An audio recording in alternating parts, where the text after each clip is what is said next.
গরমের মধ্যে নাটোর, পাবনা, যশোরে কুয়াশা কেন?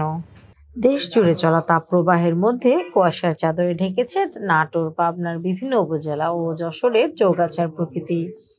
গত কয়েকদিন ভোরে এ দৃশ্য দেখে বিস্মিত হয়েছে ওইসব অঞ্চলের অনেকে।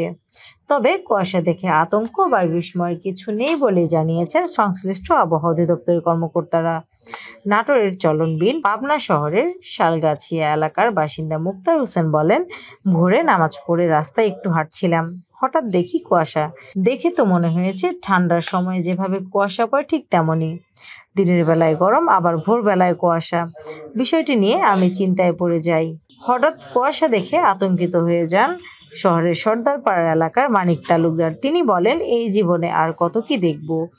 আগে শীতের সময় কুয়াশা দেখতে পেতাম, এখন তো গরমের সময়ও কুয়াশা পাচ্ছি।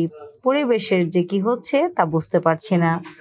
গরমকালে কুয়াশা দেখে আতঙ্কিত না হওয়ার আহ্বান জানিয়েছেন ঈশ্বরদী আবহাওয়া পর্যবেক্ষণাগারের সহকারী পর্যবেক্ষক নাজমুল হক রঞ্জন।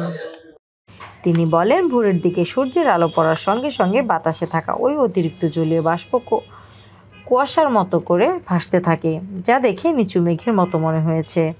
গরমকালে এটি কিভাবে হতে পারে জানতে চাইলে তিনি বলেন, রাতের আকাশ মেঘমুক্ত থাকায় ভূপৃষ্ঠ খুব ঠান্ডা হয়, তাপ বিকিরণ করে ভোর থেকে সকাল 8টার মধ্যে তাপমাত্রা দ্রুত কমে 25 থেকে 26 ডিগ্রি সেলসিয়াসে চলে আসে। এই তাপমাত্রা কুয়াশাচ্ছন্ন আবহাওয়া তৈরি করে। স্নিগ্ধা আখি, নতুন সময়, ঢাকা।